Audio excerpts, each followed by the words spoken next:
to first in a sense. They span a number of different policy objectives, from long-term energy security to environmental protection and core science that could generate spillovers. You can find a lot of detail on those 18 races on our website with the associated criteria, and we will update them with project and company developments across 3 phases that we identified for these projects. The first phase is well illustrated by our long-duration energy storage race, which shows that several competitors are already in the first phase, meaning they are building or operating projects that are smaller than full size or in a different configuration.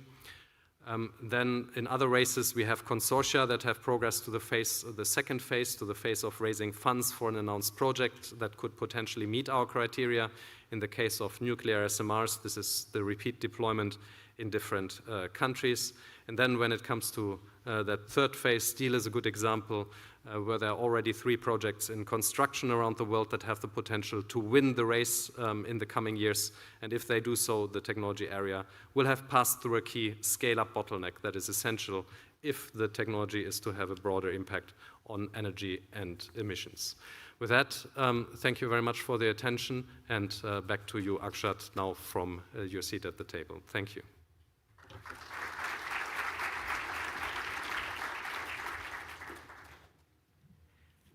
Thank you, Dr. Gul.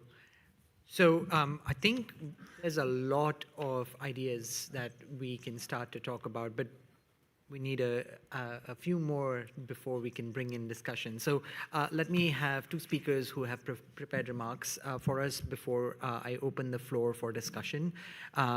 Rosalinde van der Vlies is responsible for Just Transition, Consumers, Energy Efficiency and Innovation at the European Commission's Energy Director General. The floor is yours. Thank you very much, and good morning, everybody.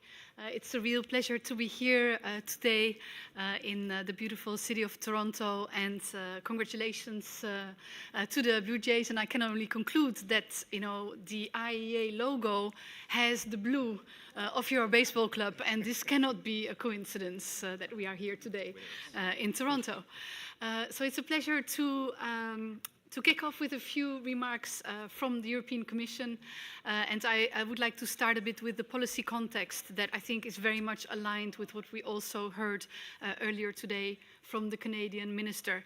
Because in the European Union, due to several events, our energy policy has been focusing a lot in the recent years, not only on decarbonization, but very much also on energy security. And I don't need to go into the details of the background to that.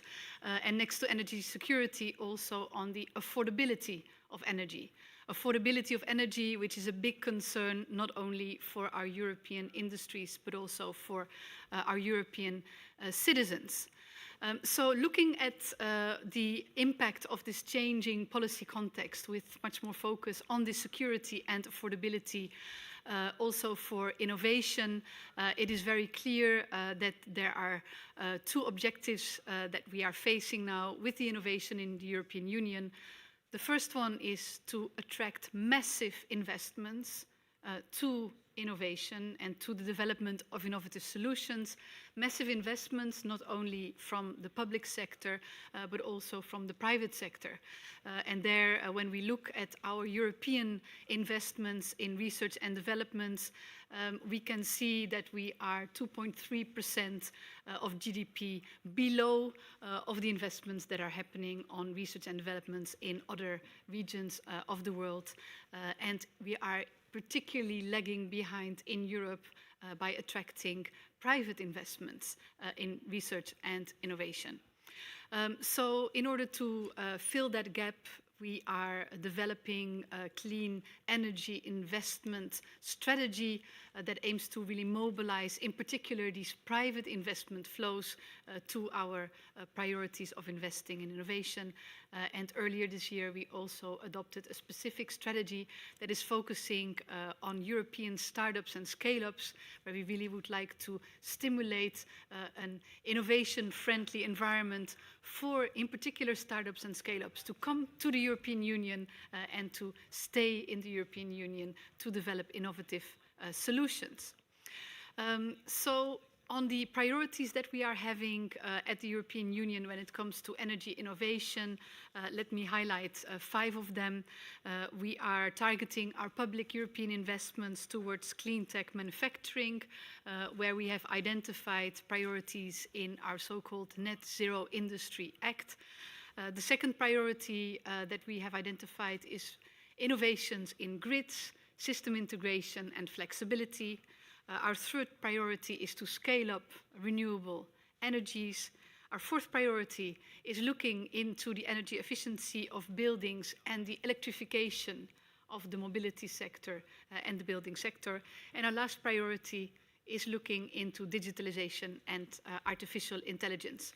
I would also like to congratulate Timur and the IEA for constantly producing very, very high level and inspiring reports. And we are particularly inspired also by the 18 races to firsts. They also coincide very well with the priorities and investments that we are making in the European Union. And there are also specific projects that very much align with these races to the first. In terms of undervalued areas, one of the things that we will be focusing on for in the months and years to come is really the grids.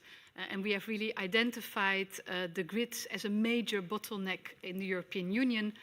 So in the coming weeks, we will be coming out with a grids package where we want to, again, stimulate also investments in the grids in the European Union. And from the innovation side, making our grids smarter will be a top priority. So the minister also mentioned the importance of artificial intelligence, and we could not agree more. So at the European Union, we are preparing a strategic roadmap on digitalization and artificial intelligence of the energy sector. And part of this roadmap will be, of course, the importance of international collaboration in this area. So we are also very much welcoming the G7 discussions on this particular topic. So I'll stop here and looking forward very much to the subsequent discussion. Thank you. Thank you. So we are going to get one more set of prepared remarks. After that, I'm going to open the discussion to the floor. So start thinking about the interventions that you'd like to make. To make your intervention, if you are seated on the table, please take your name card and make it vertical so I know that you are interested in speaking. If you are not on the table, you can raise your hand. There are roving mics that we have volunteers who are looking out for, and they'll draw my attention, so people outside are also welcome to participate in the discussion. So start thinking about your interventions, but before that, let me hear from Cristina Lopez, the Managing Director for Canada Growth Fund. Thank you. So a bit different, our policy announcements were made by the minister earlier today, and so the Canada Growth Fund is actually a fund that was created by the Government of Canada. It's a $15 billion arm's length investment fund managed by one of Canada's large Maple Lake Pensions, PSP Investments. And so we are a wholly managed subsidiary of that pension, so a professionally managed fund that invests in Canada's innovation sector, both in its traditional and new spaces, to keep Canada globally competitive. And so within that space, we have 3 key verticals.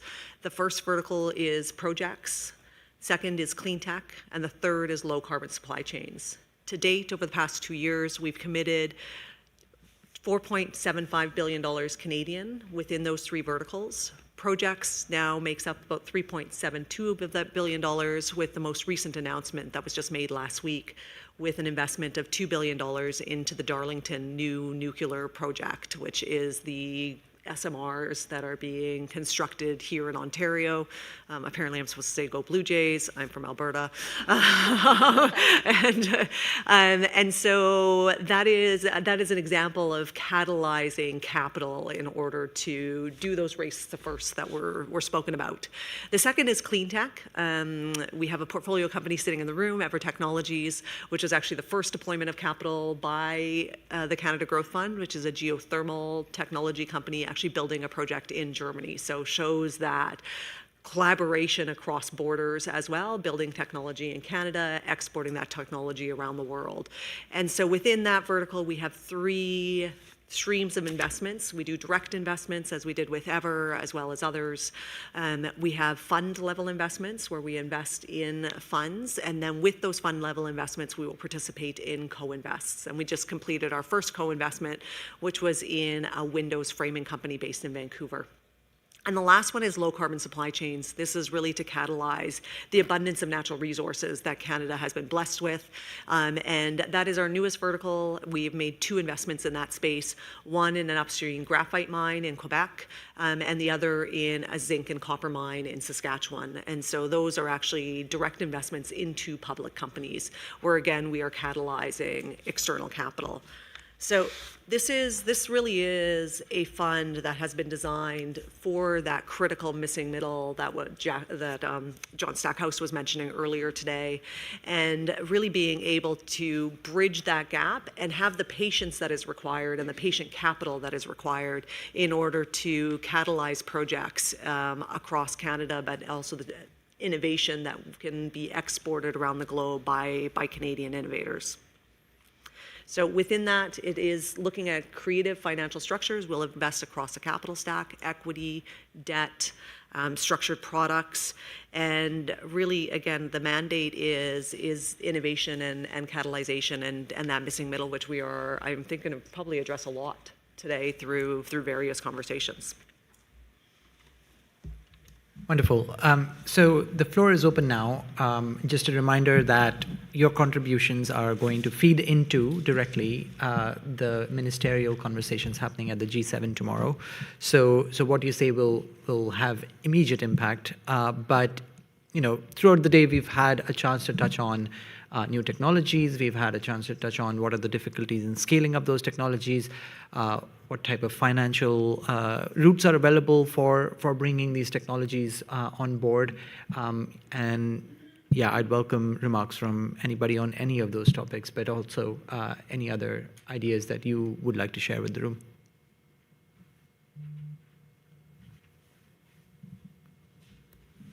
Hi, good morning.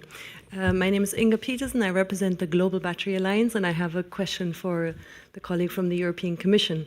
I read an interesting summary yesterday that basically posited that Europe has bet on regulation when it comes to clean energy transition, the US on access to raw materials, and China on manufacturing.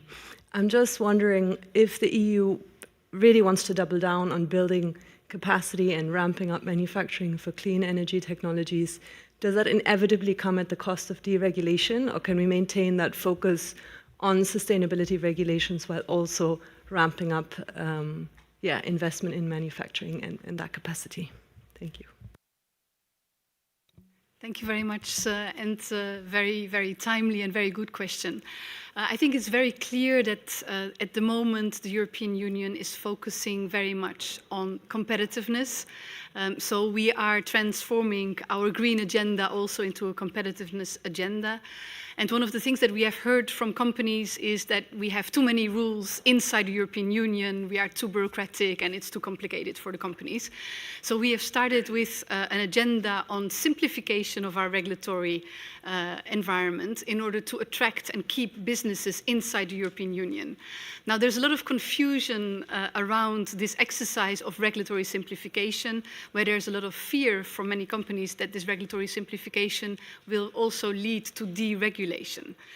So our narrative is that we want to simplify the regulatory environment for our companies. At the same time, we want to provide long-term stability, and also we don't want to deregulate. So we are going through an exercise where we are looking into all the rules that we have inside the European Union.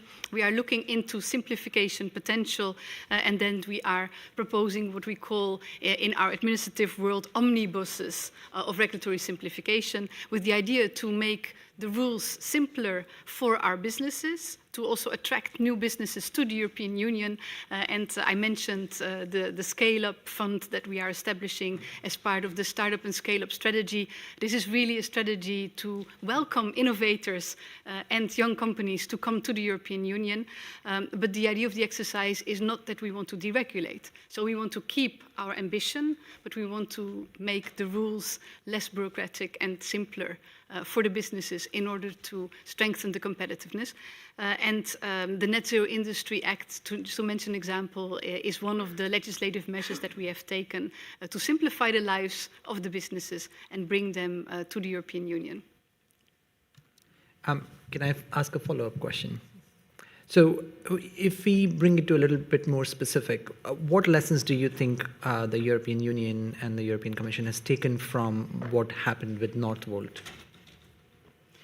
Yeah, that is a very good question indeed. I think one of the things that is very important for the European Commission, and this is reflected actually in our proposals for the next multi-annual financial framework. So we have a lot of funding, public funding opportunities for companies inside the European Union. But if you look at the funding schemes today, there are many different funds. We have Horizon Europe that is providing funding for research and development. Then we have the Innovation Fund that focuses more on the market deployment. We also have InvestEU. We have the LIFE program. So we have many different programs that provide funding to companies at different stages in the innovation chain. And one of the shortcomings that we identified is that there are different eligibility criteria for each of these funds. So it gets very complicated also for companies to have a kind of like, stability and, when we move up in the innovation chain, to have a continuous and stable source of funding from the European Union. So as part of our multi-annual financial framework proposal for 2027 and onwards, we try to simplify this, and we come forward with what we call a European Competitiveness Fund, where we would like to make sure that companies have simple rules if you want to get access to EU funding, also that we speed up, because sometimes simply, from the moment a company makes, a proposal to receive EU funding, sometimes the time lag can be up to 1 year or even longer. So for some companies, this is not attractive anymore either.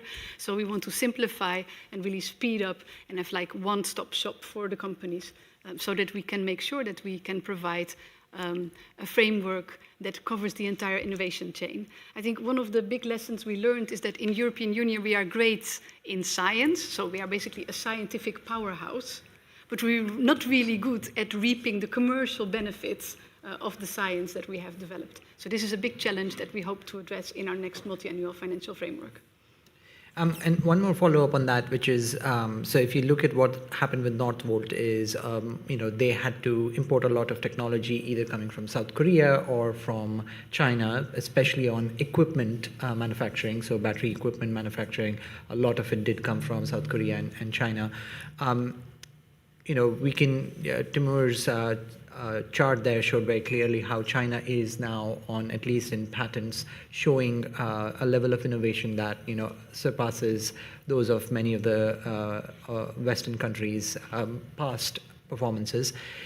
There is some move to try and get European companies to either partner with Chinese companies or enable technology transfer from China or from other countries. How is the European Union thinking about those issues? Because if you're looking at competitiveness, the fastest way to speed up is to use the technologies that are available to you already, but then do so in Europe itself, right? Exactly. So there we are developing an Industrial Accelerator Act, formerly known as the Industrial Decarbonization Accelerator Act. Now it's an Industrial Accelerator Act. And one of the things that we are looking up indeed is to see, how can we ensure security of supply. And there we are focusing on made in Europe requirements, including on foreign direct investments. So this is an act that is under development and that is expected to address precisely the issues that you mentioned. And we hope to come forward with this act still this year in order to make sure that we can address the security of supply issues for our European industries and strengthen the manufacturing base, the clean tech manufacturing base inside the European Union. Can I jump in really quickly? And look, as an investor, I focus on patents a lot and making sure we have patents and the patents stay Canadian if we're investing in a Canadian company. But what we aren't focusing enough on is the trade secret that doesn't get patented. And that is a critical part of just innovation actually getting commercialized.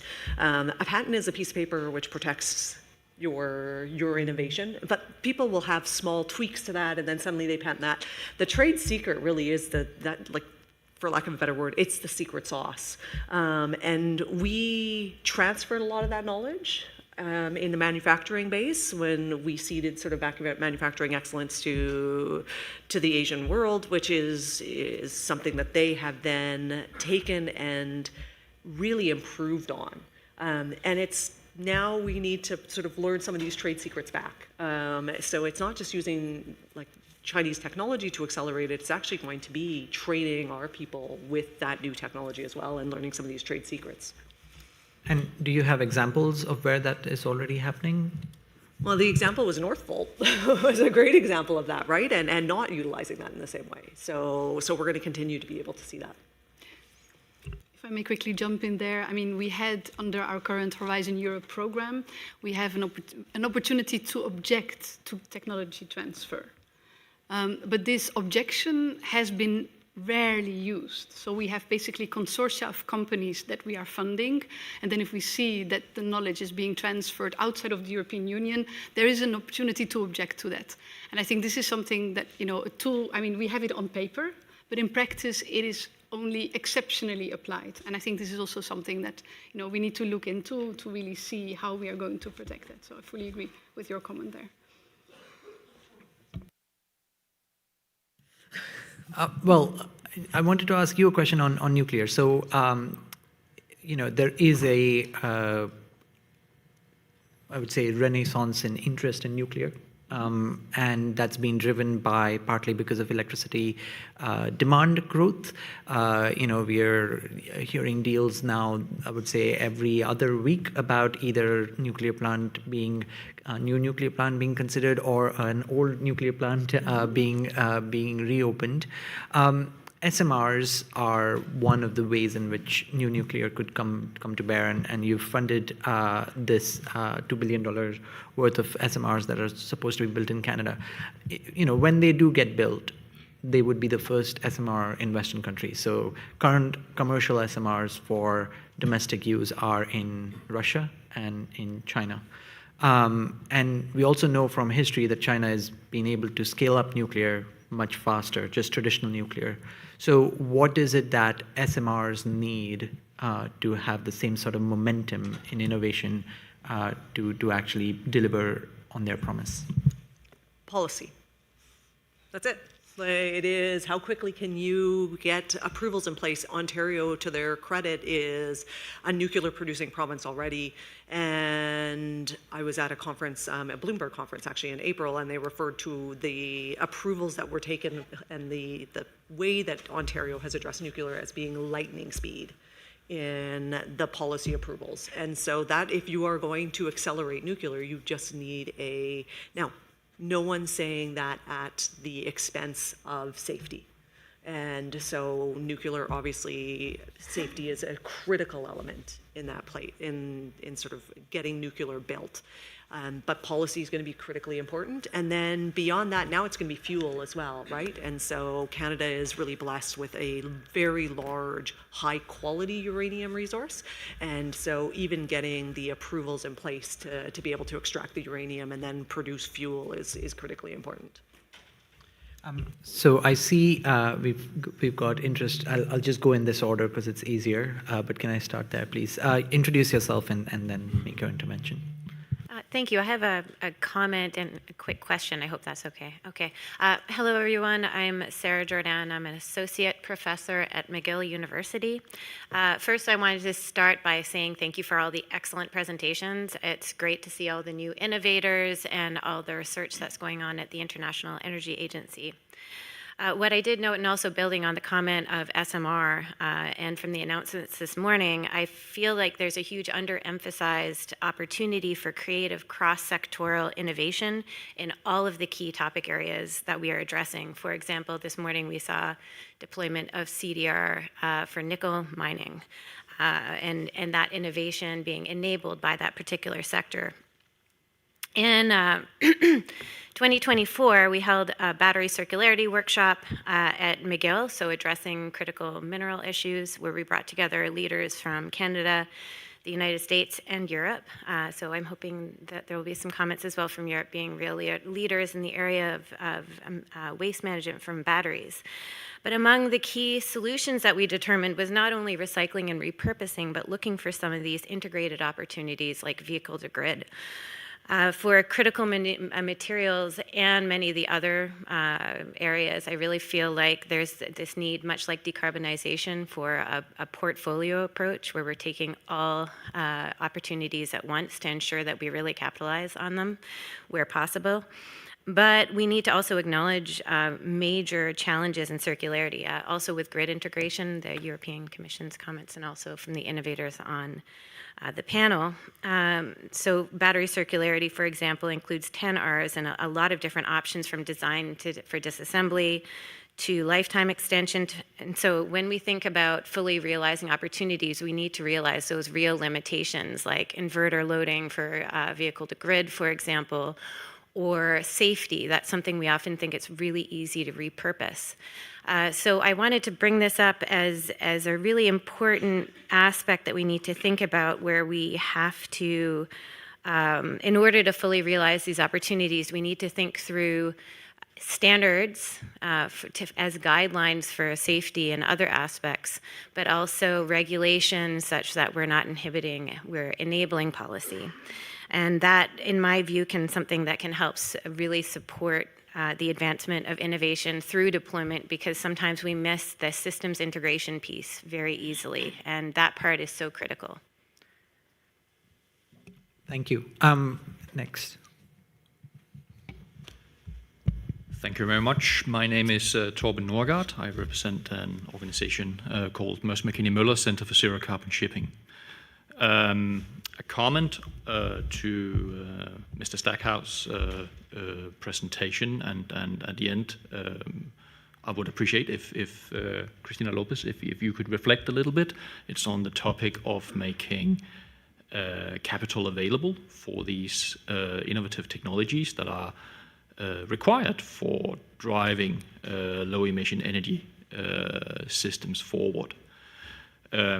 Reflect on what Mr. Stackhouse referred to as the new long term, which is 6 months. I think that's a rare development we recognize at our Center for Zero Carbon Shipping, and it's a concern that the new long term actually is quite short in terms of deploying these technologies. There was a reference to that we need to see more, maybe government-led investments to cover these very expensive phases where we take innovation from first concept through demonstration to something that is commercial. We recognize that in our projects, for instance, Green Corridor, where we activate new technologies at scale as a demonstrator to in our case, decarbonize the maritime value chain. One recommendation towards how this capital can be deployed is not necessarily as direct investment, but also what was referred to by Mr. Stackhouse as something that provides a credit risk to these developments as they scale and mature towards something that is commercial. Which then leads me towards Ms. Lopez, where I was very happy to learn that and understand that you have more patient capital, which then I would assume is something that is slightly more long-term than the new long-term. So with the recommendation from me to the G7 meeting tomorrow around this, deployment of patient capital and maybe deploying it through, several means, but including offering credit risk to deploying innovation. I would appreciate also a few reflections from Ms. Lopez on how we can, enhance and increase the availability of patient capital and what would be the right way of deploying it most effectively. I think we need to separate long-term into two buckets. Long-term that uses bits and long-term that uses screwdrivers. Or any other power tool. And anything that's hard tech versus something that is software. In software, in the world of AI, long term, yes, you can talk about 6 months. You can't build in 6 months. You can't debug in 6 months, and not just debugging software. Now we're talking about something like a Lego piece, and if you're taking somebody told me it's like the Death Star, it's like their hardest Lego, and I'm like, and imagine you did one thing wrong and you have to take it all back apart again. Like, this is building very hard infrastructure, but we can't do it as slowly as we have been doing it. So I think that that's part of it, and slow in the sense of minds being developed, in the sense of building technologies. We have to find ways to accelerate that without skipping steps, because if we skip steps, then we end up in situations where you do have these larger bankruptcies, and then we all are just self-reflecting and not really recognizing that, at the end of the day, there's actually lessons learned and people trained, and it actually creates part of the ecosystem. Failure is not considered a bad thing. But VC funding, and we saw that chart, VC crowded in thinking you could get software style returns and timeframes with hard technologies. And it just, there's a physical limitation to that. So we also have to have that patient capital. What we're finding is the people that are patient tends to be strategics and governments. And then if it's going to be governments participating as part of this, it's how do we also create the benefit for the taxpayers by not just being subsidies, but being investors. And then having that patient time horizon where you don't have a fund life that you're dealing with, that's 7 years long, but a technology takes longer than that to fully commercialize, from bench scale to commercialization. So you have that patience. But then there's also the rewards that come with it, and the acceptance of failure. Thank you. One quick follow-up, and we've got a number of interventions coming up, so I wanted to ask you, but specifically, we've had the failure of the IMO to get the net zero framework signed off, a couple of weeks ago. There is the vote is supposed to happen again in a year's time, but just so that people have some perspective, regulatory changes like that could have made a big difference in accelerating zero carbon shipping. How much do you think the IMO vote affects what you are doing? Appreciate that follow-up question, and what has also been mentioned several times by the many speakers here is that policy really matters. In terms of driving the uptake and adoption of new technology, in particular hardware, I agree very much that we need to separate between software and hardware, and they have completely different horizons and dynamics. Energy innovation, when we look at the hardware side, which is very much what sort of the major investments here are about, yes, the drivers are either customer pull or regulation, and customer pull is a rather weak driver and probably will remain so we need to look at policy. The lack of conclusion at the IMO session a couple of weeks ago is actually, a missed opportunity to take a step forward for one select value chain, in this case, maritime, to enhance their ability to actually pay for solutions and bring them to something that looks like a commercial value proposition. I like to think of it as a missed opportunity to take a step forward. It's often being presented as a setback. Actually, the reality is that the world looks exactly the same today as it did 3 weeks ago. So it's a missed opportunity for a step forward. If you look at what's driving the implementation here, actually, we look more towards national and regional policy regimes that enable energy developments at a system level, where maritime plays a part, together with any other industry segment that consumes energy. And those are some of the main drivers, and they are still very much on track, and we see growing momentum. We see hydrogen banks in Europe, we see hydrogen auctions in Australia, contracts for differences for import of hydrogen derivatives in Korea and Japan and in Singapore, US Inflation Reduction Act, so on and so forth. And those are some of the main things that we consider. So the IMO, yes, a missed opportunity, but not a setback. Thanks. Next. Hello, and thank you very much, everyone, for the excellent input. I want to bring back the discussion on diversifying battery mineral supplies, which is critical for the G7 energy security. My name is Gada Nafi, and I'm the CEO of a company called Litis. We have found a niche for ourselves. We've heard earlier about lithium and how we can extract it from sources as unconventional as oil field produced water. With that, we brought the technology from lab scale to a field unit operational in large scale, showing proven success.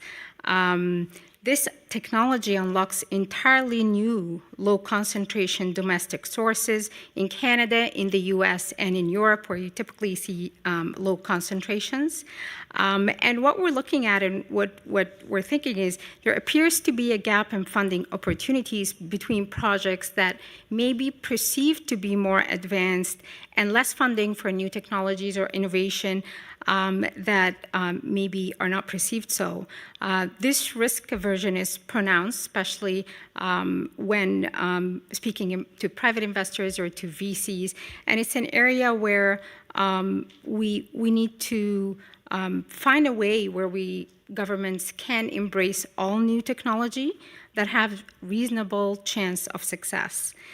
With that, we're looking for an ecosystem that fosters support for different technologies along the TRL, as long as there's that proven success that can allow companies to go to that commercial scale. What we're thinking is ways where the government prioritizes and de-risks what we would think of as a first-of-a-kind commercial plant using a specific innovative technology that has been proven to rapidly secure the critical mineral supply chain outside of the traditional regions. Do you want to go next? Hi, my name is Shatha Clavering, and I am from the Loss and Climate Institute at the University of Toronto. My question is to Rosalind, actually. You touched on a very important topic that the European Union is about 2.2% lower in R&D spending in comparison to other jurisdictions. And that resonates very well with us at the university from early stage R&D perspective. And also we saw on the slides that industry R&D is $160 billion, the corporate R&D that they spent, and it's 4 times the government spending on R&D. It has been challenging for us. I've been doing that for the past 4 years. This is like my day and night. Every minute of my day is spent on how can I attract capital from corporate into the university to do our R&D early stage, because the universities are no more on the sidelines. They are at the heart of the energy transition, and they are the hub for innovation and R&D. So my question to you, you mentioned that there are policies to drive private investment. So I would love to hear from you how the European Union is thinking about encouraging corporates to invest more in universities' R&D.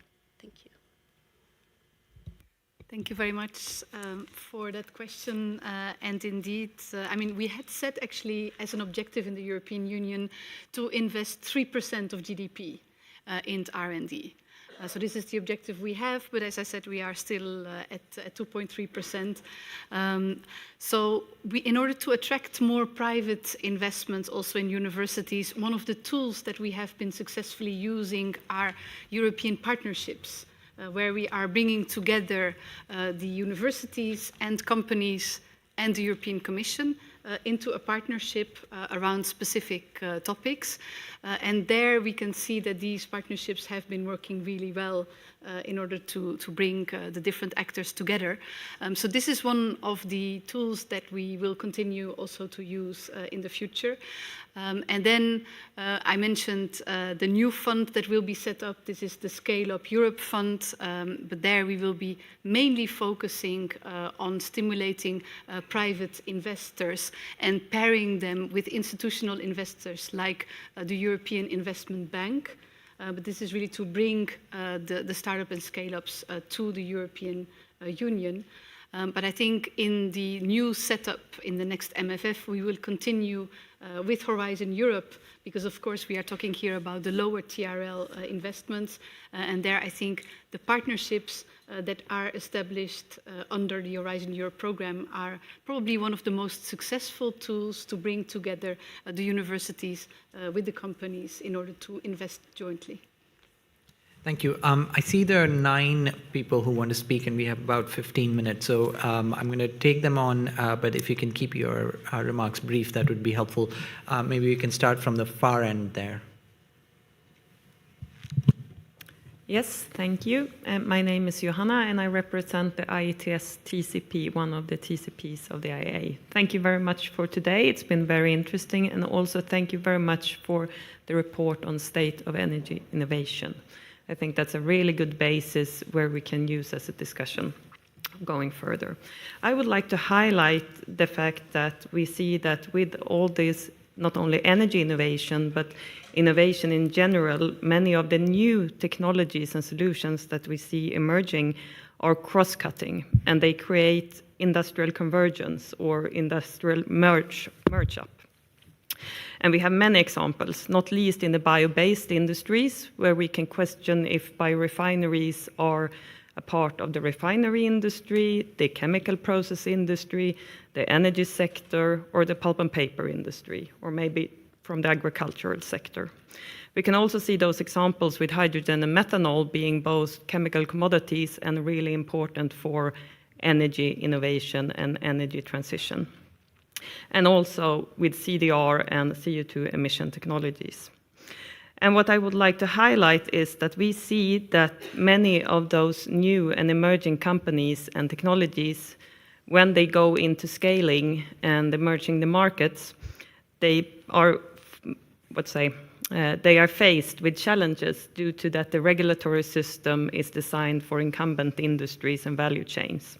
And we face unnecessary hurdles in order to get to market.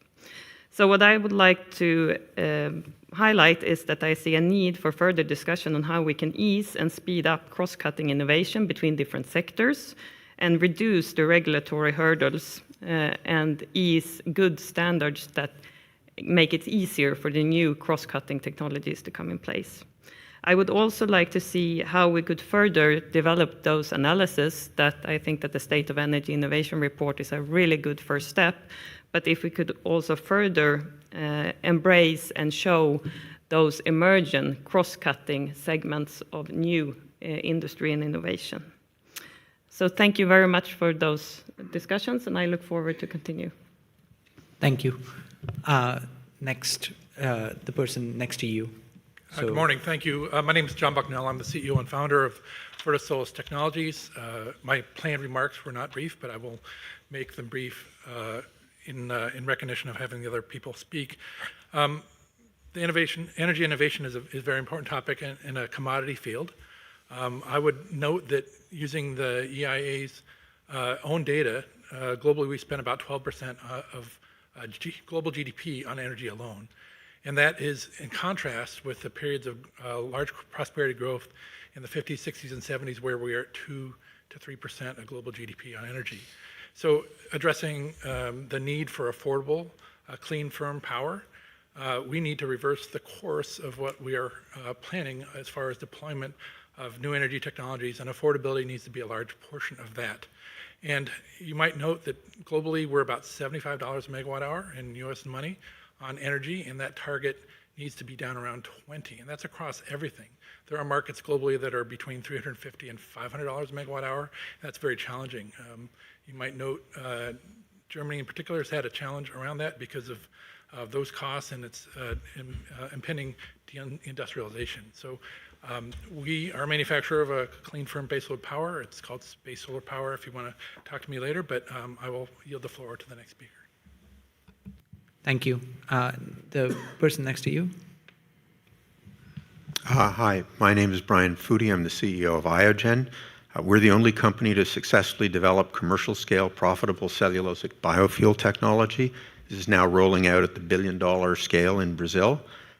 Based on my experience, a key barrier to innovation is a lack of certainty about the solidity of market opportunities, essentially a question about the rewards one would get for success.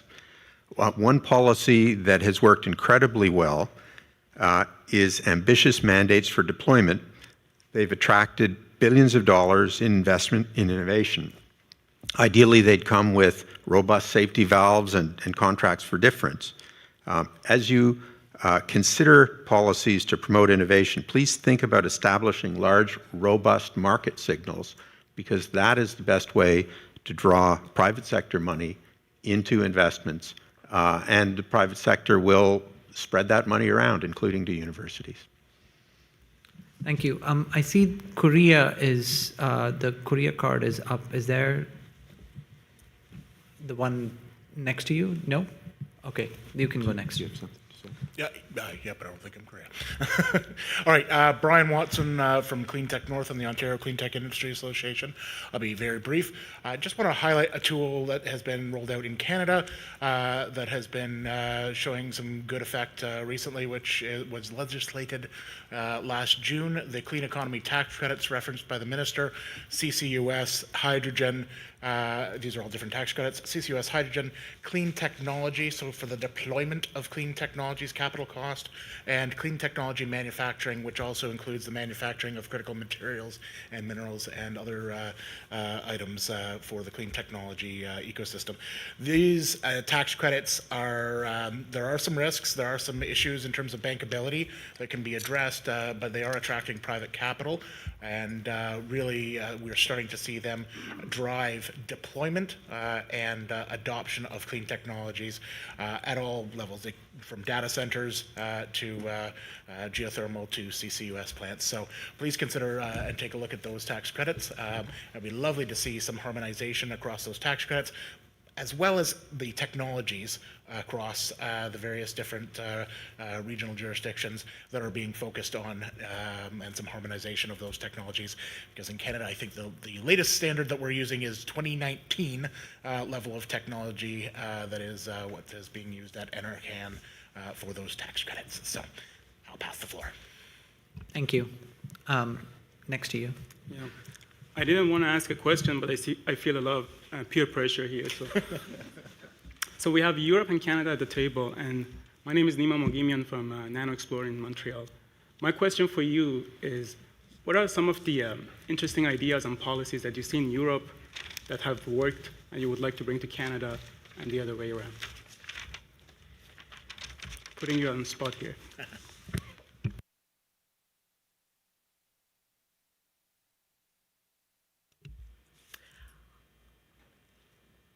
I'm not the policy expert, I'm the investor. But look, I think what Europe has done very well is create levels of certainty for companies that invest in the country, and policy uncertainty is really damaging, right? Because policy can change suddenly faster and more negatively than the technology can necessarily be developed from bench scale to commercialization. And so we have seen some of that, and we've started to bring some of that to Canada as well. I think that's been a really critical tool, and will continue to be, is just sort of bringing some of that policy certainty that Europe has in place. We need to just make sure that our approvals are fast and moving along as well, because I think we're both mired in our own bureaucracies. I'll throw a bomb in there and say, Canada at some point was considering being part of the European Union, and apparently there is a shared border with the European Union that Canada has. So the fastest way to bring in European regulations would be to become part of the European Union. Okay, I'll take that message home to Brussels. Thank you for that. Well, I mean, I think first of all, it's important to recognize that the European Union, it cannot be compared to one country. Because we're actually, bringing together 27 countries, and there still is a lot of decision power by the individual member states of the European Union. So from that perspective, it's kind of like difficult to compare EU as a whole to Canada as a country. Of course, indeed, what we are known to, and that's also what the lady over there said, that we have a lot of regulations in the European Union where we basically try to harmonize and create a level playing field inside the European Union and to have benefits from, what we call the internal market of the European Union. But I think one of the things that we can probably learn from countries like Canada is, apart from, these regulations that then apply in the 27 member countries of the European Union, is to see how we can go to a faster deployment. And for instance, the gentleman next to you mentioned the tax credits. This is, of course, very important, but if you look at the division of competences, taxation matters are still matters that remain the competences of the member states of the European Union. So it's very difficult, to harmonize these things at a European level unless you have a unanimous approval from all the EU member countries. But I think one of the things that we try to catch up with, is to keep the regulatory stability, but to simplify our rules and to accelerate deployment and private investments. Thank you. Thank you. Next to you. So thank you. Matti Malkamäki, my name, from company Hycamite. We are splitting methane, natural gas, biomethane into low carbon hydrogen and solid carbon. For this one, we did receive from European Commission the strategic project status earlier this year. We are one of the 47 strategic projects and therefore seeing a lot of possibilities in the future. But my comment here for the EIA and then for the whole community is on the regulation side. So we are now raising our next series investment round, and when we are preparing for the materials, we are seeing that one of the risks that what we actually have in the global business is actually regulation, because it's so different in various parts of the world. And if you compare, for example, the hydrogen regulation, we have the new coming ISO 19870-1 that sets rules for how to calculate the low carbon, the life cycle emissions. But then if you go to any different country, say Japan, European Union, UK, USA, Canada, you have your own regulations. And this is a risk that all the investors are seeing, that how it can be tackled.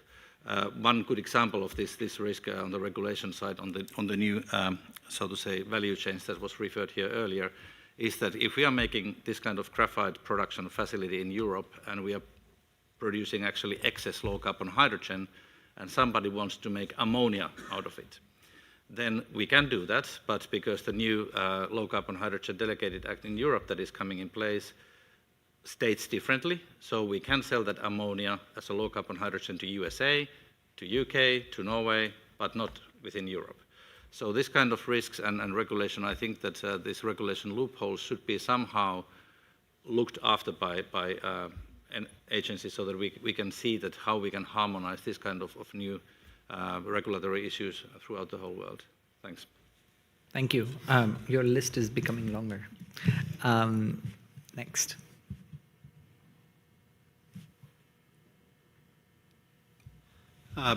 Lucio Mesquita, I'm the chair of the Solar Heating and Cooling TCP.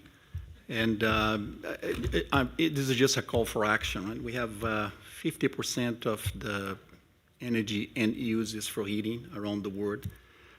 It's a sector that is lagging other sectors in terms of decarbonization, is not on track. And we have many options: thermal networks, district heating, cooling, heat pumps, thermal storage, solar heating and cooling, either through solar thermal or PV. So this is just a call for action, because I think we need specific policies and actions for innovation in the heating sector. Right? If not, we'll continue to lag behind other sectors. And if you are 50% of the end use, we are not going to reach our decarbonization goals. Thank you. Thank you. Hello, I'm Vita, co-founder and co-CEO of TerraFixing, director of carbon capture based here in Canada. I have a question directed to Christina Lopez from Canada Growth Fund. As we heard from Dr. Gould's presentation, he pointed out that if even a fraction of the companies that are looking to scale reach their scaling potential, the amount of power that we need, really, we need a lot of it. Really happy to hear about all of these new projects that are coming on in SMRs.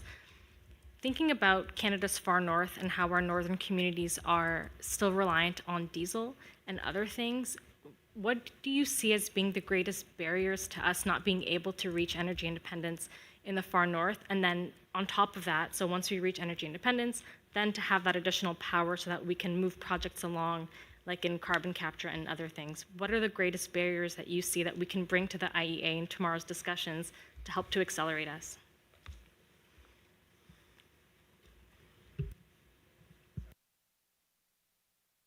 All right, I had to get that out. The far north is a challenge. It's a challenge for everything. It's a challenge for infrastructure like roads. It's a challenge for power. It is one of the reasons why diesel is used, right? It's a very movable fuel. It's a very diverse, fuel that can be utilized. It can be stored. It doesn't degrade under the cold weather in the same way. Now, again, there's cloud points that you have to kind of consider when you're talking about diesel.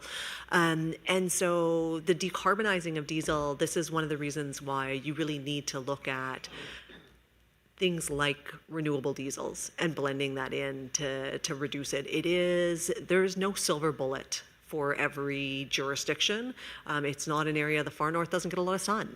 Doesn't necessarily have a ton of wind. So renewables in a traditional sense of wind and solar don't necessarily work as well. So you can't necessarily just apply a solar farm with battery backup storage. That's not really a tool for the far north. And so we really do have to think more about renewable fuels and blending with those renewable fuels and accepting that some areas are just very, very difficult to decarbonize. Geothermal could be another area if you've got the right geothermal heat gradient. But again, there's elements of difficulty, and I think we need to focus on that, but without losing our focus on the low-hanging fruit as well and infrastructure that's already built out. Thanks. Dave. Sorry, and we can't burden the north with incremental costs. It's already expensive to be up north. Hey, Dave Greenshields from Ontario Power Generation. We're the recipient of some of this funding, so thank you. I do want to thank Christina for actually mentioning safety, because while OPG, we spent a lot of time thinking about the future and how we're going to build out for all this AI and to keep the lights on. None of it matters if we can't get people home safely, so it's the number one thing that we do. We've talked a lot about innovation and new technologies, but I kind of want to bring it back down to something that I think about a lot, like with a company that builds these mega projects, these nation-building projects that you kind of think about. We think a lot about human capital, and we think about how we're going to deploy that human capital, and the modularization of construction. I was reading a few studies that said that we're going to lose 700,000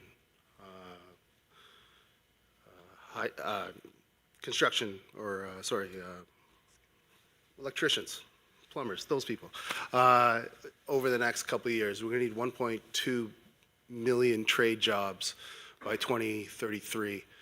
That's what I think the G7 might focus their efforts on. How do we actually enable this technology future? How do we actually have enough people to build all these things that we want to build? It's incredibly important when we think about solutions in the north, and we're modularizing energy for deployment up there. We still have to have people to build it. So I would like to just maybe ground the conversation a little bit, and you still need people to do all this stuff. But thank you. Thank you. Great. We've got last two remarks and then a coffee break, which I'm sure everybody wants. So please go ahead. Thank you very much. So good morning, everybody. Thank you very much for the opportunity to speak. My name is Isham Amara. I'm here from Electra, the distribution company, one of the largest in North America. One of the questions I wanted to kind of bring focus to here, a lot of discussion on technology innovation. I think it's really important and critical. However, what I'm kind of hearing is a bit of a gap around regulatory innovation. I think that's really critical for us to bring that forward because of the fact that I think it is a significant barrier. And I say this from somebody who works in a sector that's very risk averse. I'll give you a bit of quantification here. food for thought at least. I think that one of the first key areas we need to look at from regulation is, are we enabling those sectors, especially the industries that are, and I'll say this quite effectively, is that we don't have many carrots, there's a lot of sticks. When power goes out, nobody's happy, but nobody pats us on the shoulder because the power's on right now. Because all here can congratulate me that the power is on. So I think the idea is, how do you incentivize that sector? How do you make innovation core to their actual regulatory framework? It isn't. It is kind of a sideshow. You have an innovation department, but doesn't really go beyond that. And I think that's really critical for us to kind of look at how we enable regulation to bring into the sectors that's business as usual for them. I think that's one of the key areas. The other part is also around how we build the system itself, how we extract value from the system. Right now, there's a lot of, I would say, inefficiency in the system, but we're not incentivized to move in that direction. We don't extract more value out of the existing infrastructure, and that's predominantly because of regulation. And also predominantly because of our operating model that's stuck in the 1960s. We build and operate the system as if it was built in the 60s and 70s. Yeah, and I think we need to kind of change our framework and look at this. And it's not a technology challenge in a lot of areas, it's actually a regulatory challenge. So I think there has to be a push for innovation, this is an innovation forum, to really look at that framework. Is how do we incentivize large companies who build infrastructure that lasts 50 plus years, who to a lot of people in the audience here mentioned are an actual bottleneck to the innovation, the adoption of this technology. How can they be a critical pathway for innovation? And it starts with the low-hanging fruit, by the way. It's not the difficult areas. It's actually the small areas, and simplicity, I think, would actually sufficiently support the sector. And I'll applaud, I'm not sure there's any from the UK here, the UK has led the way on this. The Rio framework for regulation has opened up innovation in the United Kingdom quite considerably. So there's an example there that could be emulated and improved upon for sure. Thank you very much. Thank you.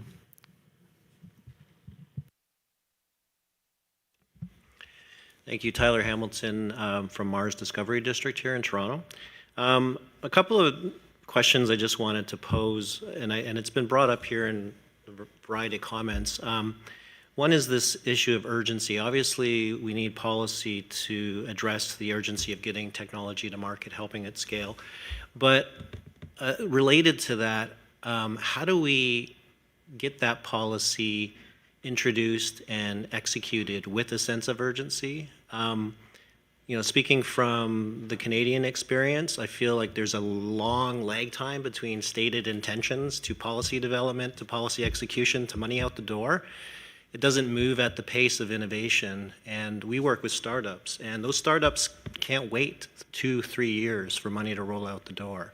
So that's one question. The other one is, how do governments, and I think Christina mentioned this, is just kind of having an appreciation that failure can be a good thing. Obviously, you don't want too much failing, but learning those lessons and trying to create a culture where every headline that appears in the newspaper doesn't cause like a massive backing up of we're not going to go there. And even with failure, government controversy, right? Stuff happens. We had a great program in Canada, Sustainable Development Technology Canada. Companies are suffering because a controversy around how it was run derailed and basically killed a program that had been in effect for 25 years and had been respected worldwide. So how do we kind of introduce that acceptance of risk when it comes to urgency and embrace of failure? Thank you. Great. I think we can close on that if you want to add anything, and those would be the final remarks.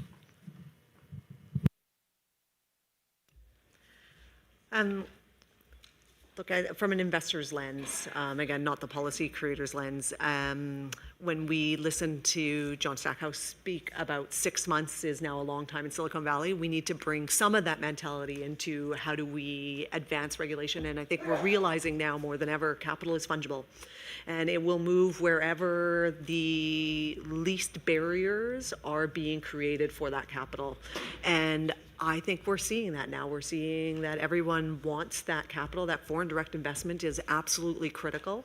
And so hopefully we'll start to see the policies follow suit in order to compete for that foreign direct investment, but without it all being in the form of subsidies, because taxpayers are not capable of those burdens.